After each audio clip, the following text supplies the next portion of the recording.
From San Diego, California, this is a One Extraordinary Marriage show, where being busy is overdone, romancing is fun, and scheduling sex has taken the guesswork out of wondering when you're going to get some.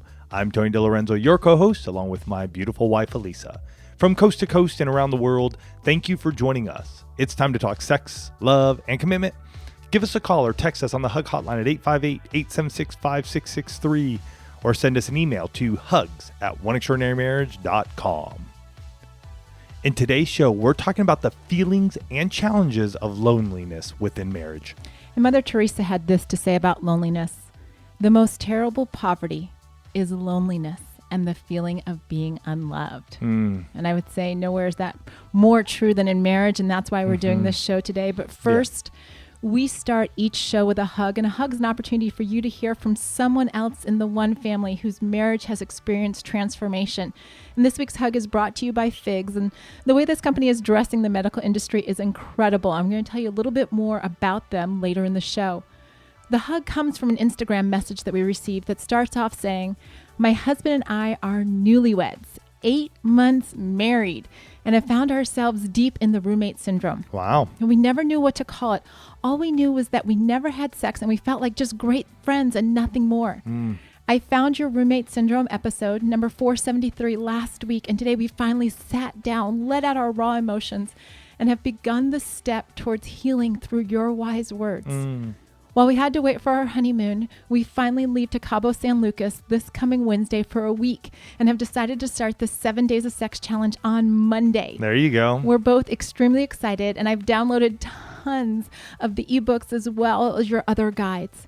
I just wanted to send you guys a message to let you know how thankful I am for your devoted work to help people heal marriages that may not necessarily be broken. We've gone to a marriage sex counselor before, and it felt very robotic and cookie cutter, and I feel like it drove us further away. I've never been so excited to be intimate with my husband before, and I seriously can't thank you guys enough.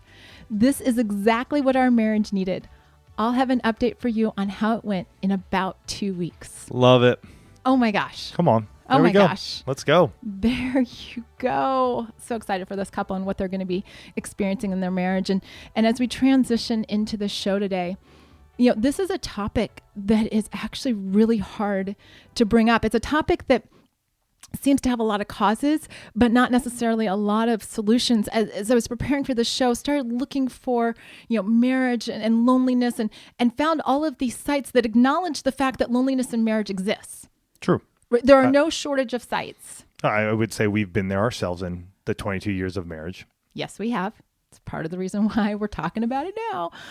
But there's no shortage of sites that will say, yes, this exists. In fact, there are some sites out there that will go and say, actually, loneliness in marriage is actually more common than anybody wants to talk about. But, one of the frustrating things that I found was, A, there didn't seem to be a lot of solutions out there, and B, they were all written for the person who's feeling lonely in the marriage, right? Because they'd be the ones going and looking for it. So it's not necessarily like, okay, if you're the one, bringing the loneliness into your marriage, if you're the one that's creating this, here's what you have to do. Because those people aren't looking for answers. And it's for the person who is feeling that loneliness, that isolation. That is what you're saying there. Absolutely. And so this idea of loneliness, first, I need to actually put a definition out there, because I think sometimes we'll go around and we're saying, I feel lonely.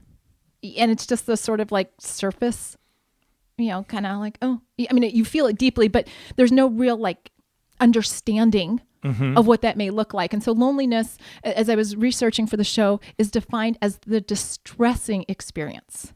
I thought that was a really key word, that it actually does cause distress that occurs when one's social relationships are perceived to be less in quantity and especially in quality than desired. So it's this distressing experience when the quality is not what you desire. And I would say that's going to be different for every individual, right? Because it's also the perception that the quantity and especially the quality is less than desired. So you may feel lonely in our marriage because of your perception, where I may not, because I'm okay with where we're at, because my perceived quantity and quality isn't less than desired. It's at a an okay level or an above level. So we have to understand you have two people in marriage, Right. and your loneliness and theirs is on a scale dependent upon yourself. And that's actually part of the challenge. Correct. Because one spouse may be like, I'm fine. And the other one says, we haven't had a conversation in years. We haven't had sex in years. We don't do anything together. And so for you that's saying, well, this isn't a problem for us, I want to just start off the show saying, if it's a problem for your spouse, it's something that needs to be addressed. Because if they're feeling lonely, there's something going on in the dynamic between the two of you. Yep. And that's key there. It is a dynamic between the two of you. It is something that you as a couple have created. And the reality is that 94% of those in the one family, that's pretty darn close to 100. 94% of you in the one family have responded and said that at some point in time, you did experience loneliness in your marriage. And we've been there. Tony and I do not get behind these microphones and they're like, yeah, well, you know what? It's been rainbows and unicorns. And we've just been so blissfully happy from the day that we said our I do. I wish I could say that, but the reality is that in 22, almost 23 years of marriage, there have been some pretty extreme seasons of loneliness. Can you think of a time when both of us went through that season? Because I think, as we look at this together, and we can share sometimes, like maybe if you can share one time for you and I can share one for myself, but I'm also thinking about, has there been a time in our marriage when we both were at that spot? My guess, and you'll have to chime in because obviously you asked for my opinion. My guess is that when Andrew died, and we were both grieving, but grieving in such different ways. I know I felt completely by myself. Yeah, I would agree with that too. That's actually even that thought hadn't even come to mind when I was preparing the show. But as you asked that question, the loss of a child can actually create just such a depth of loneliness because everybody grieves differently. And I've shared this before as we've talked about Andrew's death. Tony and I grieved so differently. And we're dealing with our own things that and at the time we didn't have help. We didn't know that we should get help. We didn't know any of that. And so it was just literally like the hug that I read, roommates, two people that happened to share the same space and literally nothing else. Yeah. And I can recall a time, definitely during the Great Recession, feeling a deep sense of loneliness and not being able to share with you or anyone else what I was going through. And I remember that. And what really pops into my mind when I think about that time was the despair, that word that came up there, that despair that I felt every morning when I had to wake up. Because the quality and the quantity of our time together, it wasn't there. And so there was this longing, not only for being able to get out there and do what I know I needed to be doing, but you and I, there just was this disconnect. And that loneliness on top of the business situation, I think got me into a place where I was just like, I was out in left field. I mean, I was alone. I was in a dark place. And for me, I remember when our kids were young and you would choose to ride your bike a lot. Well, we've shared that a lot on the show in the earlier episodes. Yeah. And just like, I'd get to Friday and I'd be like, on one hand, I'm like, yay, it's the weekend. Reinforcements are around for the next 48 hours. I've got another adult in the house. And then he's like, yeah, I'm going to go do 150 miles tomorrow. And for those of you that don't know, that's the equivalent of about 8 hours that you'd be gone, give or take? 150, about 10. Okay, 10 hours. See, I was trying to be nice. I appreciate it, but it'd be 10 hours on the bike, but then there's all the prep time before and then the downtime afterwards. So, I mean, you're talking. The day was gone. The day and the next day just recovering again was gone. And I would say for me, loneliness early on in our marriage. Now, this wasn't like the Great Recession. This was more we're disconnected, loneliness. I thought we were getting married to be one, to experience a joy and a happiness that I wouldn't have by myself.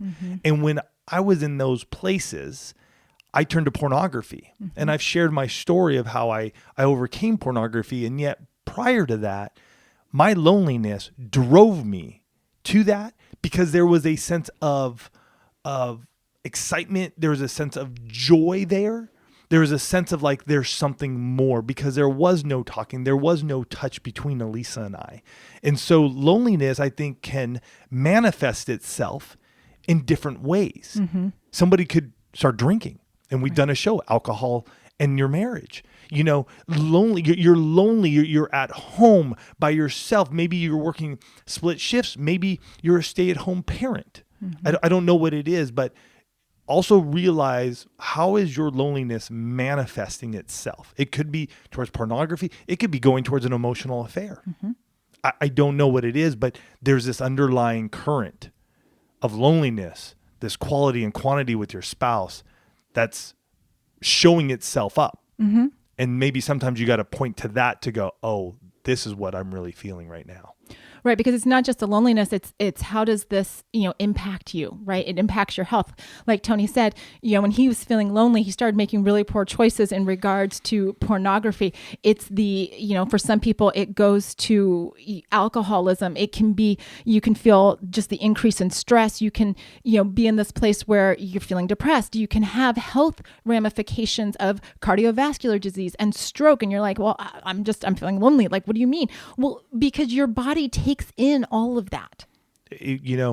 Another one, decreased memory and learning. And you bring, and I saw that in our notes here, and I go, oh my goodness. There was a time when I felt like I was in my mid 30s or so, wherever that time period was. Yeah, it was mid 30s. I felt like I couldn't remember anything. Just such like my mind was constantly, something would be in there and I knew I had to remember it. And honestly, a blink of an eye, and I couldn't remember. And the reality is it doesn't matter if it lasts a day or two, or sometimes the season lasts for years. I mean, in the one family, when I asked how long has the season lasted in your marriage, I mean, there were comments that said, just a day or two, a couple days, to, up into decades, like 20 years. But on average in the family, it's about 14 months. That's over a year. Just in case you needed a little math help this morning when you're listening to the show.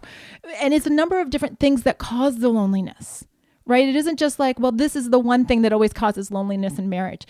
But you shared with us that for some of you, it was being pregnant, right? You're in that state, and maybe you're not connecting physically. And so there's just this growing disconnect, having kids, parenting, all of the kid stuff. I'm telling you, it definitely can cause a disconnect because everything gets focused on those little human beings in your life. Or in our case, they're not so little, but they are extra people around. And so you focus on that and you forget the other person. You forget the other adult. You forget your spouse. There are resentments and hurts that have not been brought to light. They have not gone through a healing process. Many of you are military, and we love our military, and we're so grateful for you. But we know that those deployments bring a season of loneliness to your marriage. You all mentioned alcoholism and different addictions, including pornography. You've mentioned the fact that there's a season of loneliness that happens when you feel overwhelmed or depressed, or when there's been an affair, be it emotional or physical. There's a loneliness in your marriage. Some of you mentioned opposite work schedules, right? Because you're working, somebody's working day shifts and somebody's working night shifts, and literally you are two ships passing in the night. You're just like, oh yeah, hey, like you pass in the bathroom or you pass in the garage when one of you is driving in and one of you is driving out. And really, that's not an exhaustive list. But I want you to think about that list in terms of how we're navigating our marriages, right? Are you in a season right now where any of those things or even something else is contributing to the disconnect that you're experiencing, to that sense of that distressing experience? Have you heard your spouse say that they feel lonely? Now, this is where we're going back from the beginning of the episode, where most folks who are searching for loneliness in marriage is the person who is. This is you, the one who's not lonely, the one who has joy and is fine and everything is great, and you think everything, maybe it's not all great, and yet it's going well. You don't see anything, but have you heard your spouse express that they feel lonely, that they feel isolated, that they don't have any friends? Maybe some of those key words that you need to, go, oh, something's up. Mm-hmm. And for some of you, this may actually be the show that you share with your spouse. Mm-hmm. Because you've been trying to find the way to say, you know what, I feel really sad about the direction that we're going. We haven't touched, we haven't had sex, we haven't had a conversation, we haven't gone on a date, and I can't remember how long. And I want to know who you are, but I feel disconnected. You may choose to say, hey, would you just listen to this? And would you say, and as we think about this, I mean, I would assume that there are going to be different degrees of loneliness that we experience. Sure. You know what I'm saying? And I just want folks to realize that there are different degrees of loneliness. I mean, I can feel some loneliness week in and week out. It's not debilitating. Mm-hmm. It's just a sense of like, oh man, like maybe I'm thinking of something and it comes across my mind, right? Well, and I think that's where, in the definition that I read or shared at the beginning of the show, when it talks about that distressing experience. Okay. Sometimes I would say sometimes I feel lonely, but it doesn't distress me. And then there are other times when I'm like, dude, we have got to spend some time together because we've had X, Y, and Z going on. And I just it's actually causing me stress that you and I have not done something together. And I think, we can use the word lonely or loneliness in all those places, but the place where it becomes, like Tony said, debilitating or distressing. Okay. And that's what I think we just want to make sure that we're hitting on here and letting those of you in the one family understand is that as we look at this isn't a, hey, I'm feeling a little lonely here, like I was sharing, because there are times when you're going to go through that. You know what I mean? Oh gosh, you know what? He's got that work project and he's got to work late 3 nights in a row and I've got to put the kids. I get it, but that's probably not chronic. Right. We're really looking at that distressing experience that is occurring. Mm-hmm. Because if you think about it, not a single one of us got married to feel like we were lonely. We didn't. Nobody stands up in front of, the pastor and their family and friends or at the courthouse and says, okay, you know what? I want to spend the rest of my life with you. And we're going to walk out of here and then you're going to do your own thing and I'm going to do my own thing. And that's what the next 50 years is going to look like. No one does that. Mm-mm. They don't. I mean, that's why go through?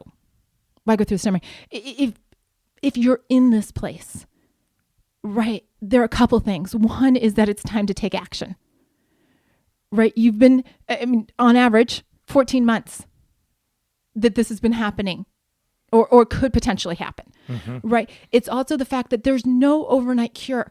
So many people, and I think maybe that's why when I was searching that I couldn't find solutions because everybody wants the easy button. Everybody wants to, be like on the Staples commercial and push that easy button and be like, we're fixed. Mm-hmm. All good. Like just take steps X, Y, and Z. 1, 2, 3. And then, click your heels and sprinkle fairy dust over it and the loneliness will be gone. And the truth is that it was a process getting to this place in your marriage where the loneliness was distressing, where the loneliness was pervasive. It's not going to be a quick cure to fix it. But we do want to talk about those steps that you can take to move out of a season of loneliness. We're not curing loneliness today, guys. We're not. But before we do that, we do want to thank this week's sponsor, Figs. And the truth of the matter is that we can all agree that nurses, doctors, dentists, and other medical professionals are pretty awesome. I think we've all had that experience. I would agree. Somebody has taken care of us and we're like, thank you. But sometimes the scrubs that they wear don't make them feel as amazing or as important as they are. And Figs is a company that is making scrubs both stylish and functional for the people who deserve it most. No more ugly and uncomfortable scrubs. Now you can wear scrubs that are fashionable and have places to hold all your incredible life-saving tools. In Figs scrubs, medical professionals can look their best, feel their best, and perform their best every day. And the company is more than just scrubs. I mean, you guys know Tony and I are not in the medical field. Nope. We're not. But I love my Essential hoodie because it's so comfortable and I can just tell that the quality of the material is like next level. Yeah, and I totally love my super soft underscrub t-shirt. I mean, it's just a perfect just undershirt and a shirt that I just wear out. And really, it's so soft that I can't keep my hands off. So which I always love. That's a little added bonus. So whether you're one of the awesome humans that works in healthcare or someone that wants to say thank you to these deserving folks, Figs is going to make that so easy for you by providing you with a 15% off your first purchase by using code 1. So get ready to love your scrubs. Head to wearfigs.com. That's WEARFIGS.com and enter code 1 at checkout. So as I said just a couple minutes ago, part of the challenge with solving this problem is that you got to know where you're at, right? Mm-hmm. And what's causing it and when did it start? And can I say something here? This may not be you right now. This may not be you. It may not even be your spouse. And yet you're in a women's group. Mm-hmm. Guys, you're in your men's group. You're hanging out. You're doing your thing. This is the time where we, as the one family, we don't just sit back and go, well, that's not me. No, this is the time that we share. Mm-hmm. And we reach out to that person that we know is having some issues. Don't just go, this isn't me, so I'm not going to sweat it. Be prepared. Be prepared. Listen, because you may run across somebody at your prayer group. You may run across somebody at work. You may run across somebody at the gym. I don't know where they're at, but they may start sharing something with you.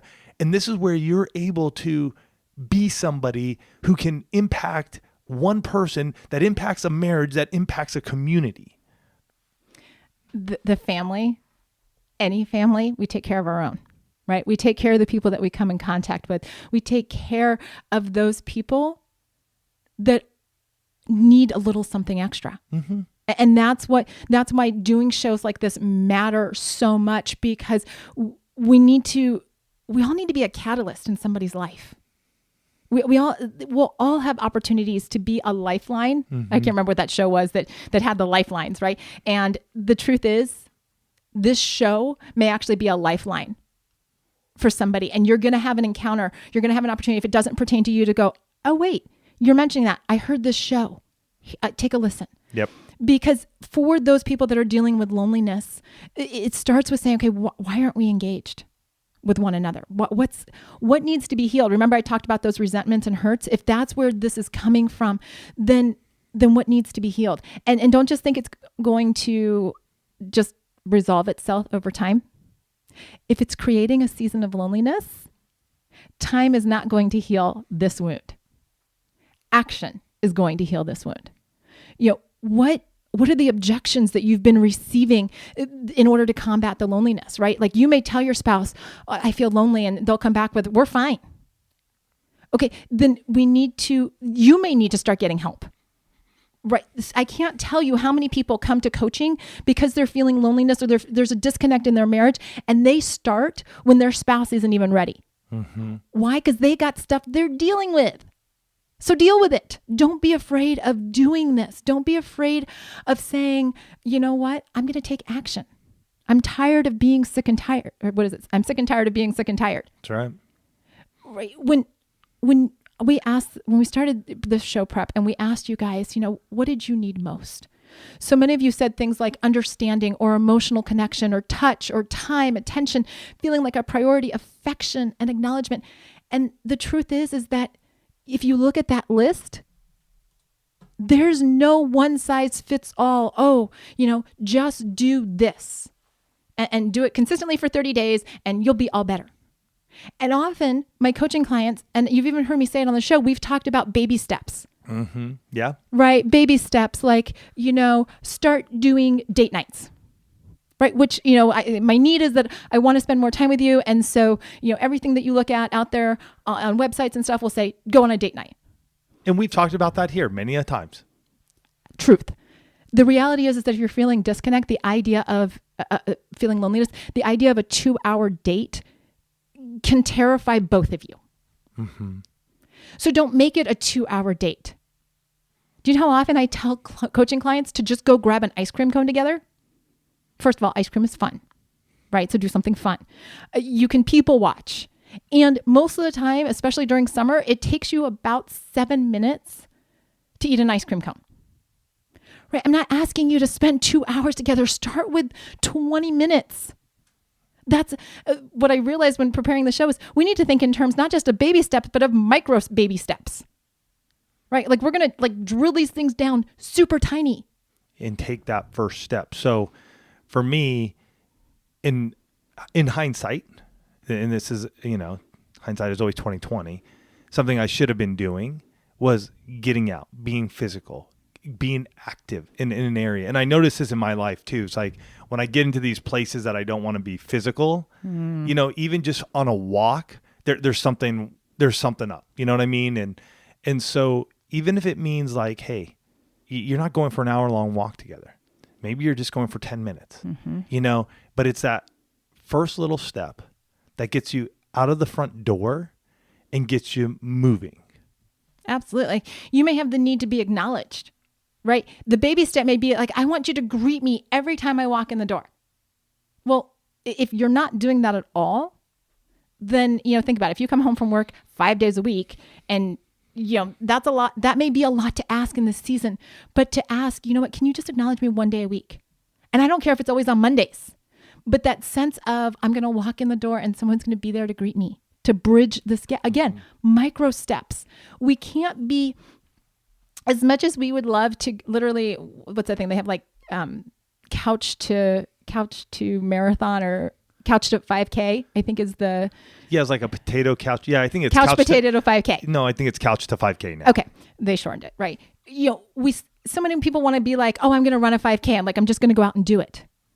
Well, I love that there's a program that actually trains you to do it in incremental steps. Why? Because most of us that are couch potatoes would not just immediately get up and be like, I mean, you could probably, it's 3.2 miles. You could at least walk it.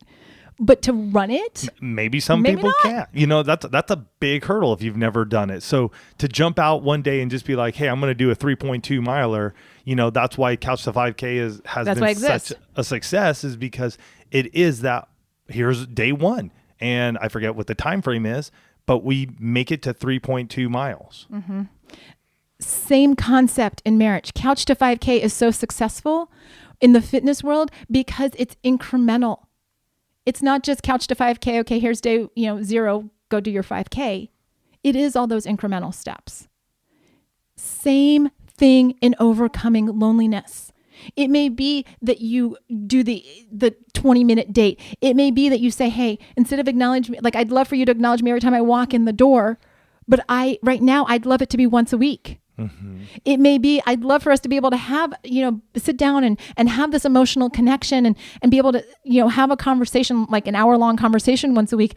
But to start, let's do 5 minutes without our phones in front of our face. Mm-hmm. You want to talk about a micro baby step? And I would say something huge is gratitude, thankfulness, being able to wake up and go, I am thankful for my family. I'm thankful for my spouse. I'm thankful for the home we live in. I'm thankful for the job I do have. There's a sense of excitement, joy, instead of despair and distress. And it's crazy what ends up happening. Elisa and I, at the beginning of this year, we did Miracle Morning. Was it this year? Mm-hmm. Wow. Yeah, we did it for like 2 or 3 months. Okay. And I'll put a link to that book here in the episode notes for you guys. But Miracle Morning was an amazing piece. For me, it really helped me during that time to go, wow, what can happen with these 6 little steps each day? And each one I was doing for like 5 minutes. It wasn't anything crazy. And I changed them up. So it was about a 30-minute time of my day. And it was amazing what ended up happening, because one of those parts was journaling and the gratitude. And I remember just being in that. And as I'm speaking, I'm like, man, I got to get back into that, because what a place that I was in when I was just going like, I'm so thankful. I'm so thankful. I'm so appreciative of what I do have around me and what Elisa does do for me when I don't even think about it. And lastly, I'm going to say is you got to go to prayer. You got to go to prayer. And this isn't about religion. This is about a relationship with our Lord and Savior, Jesus Christ. And I know that at times when it's like this, it's hard because you're like, is he even there? And all I can say is continue to pray, continue to press in, continue to declare breakthrough in your life.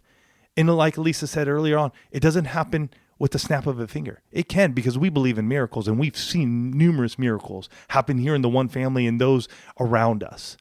And so I believe that shift that can happen when you're in prayer, when you're walking and you're in prayer, when you're journaling and you're in prayer, things begin to shift, and it takes you out of that place of despair, distress, and you can come alive again. Mm-hmm. There's no quick fix. There's no easy cure for loneliness. One of the last things that I want to encourage you is, don't isolate yourself in this season of loneliness. It's super easy when you feel disconnected from your spouse to just kind of, if you were a turtle, you'd just like pull yourself into your shell and just be like, you know what, I'm not going to engage with anyone. And the truth is that there are people out there who love you and who care about you and who will come alongside of you in this season of your marriage. But here's the thing. If you don't tell them that something's going on, they won't know. So you have to have the courage, as hard as it is in this season, you have to have the courage to say, you know what, I'm in a tough place. Will you have coffee with me? Will you go for a walk with me? Can we just hang out and watch a movie? It doesn't even have to be anything crazy, but find other people, and a little caveat on that, same sex, right? A little caveat. And healthy people too. Don't find somebody who else is in the same place and try to work yourselves out of it together. Because sometimes that just doesn't do you any good and doesn't do them any good. Right. Don't fall into the misery loves company. Find those people who are healthy. Let them know what's going on and ask them to walk alongside of you. Because loneliness can be overcome, but you have to equip yourself. It's no easy fix. But we've seen countless marriages where this has changed, and your marriage can have it change too. Yeah. All right, you guys. Heavy topic today. And yet we're believing for those of you who may be in this season right now, this is going to give you that little spark. For those of you who may see your spouse who's in this spot right now is going to give you a spark. For those of you who may have seen somebody in your workplace, in your church, in your prayer group, in your men's group, women's group, wherever it may be, a barista that needs this, share it with them. We don't need people to be walking around lonely. We need you to be a light in this world. And to do that means that you got to get healthy and also help others. We love you guys. We're excited to see you step, even if that's a little micro step this week, towards a place of not feeling the despair of loneliness. We love you guys, and we will catch you next week. Love you guys.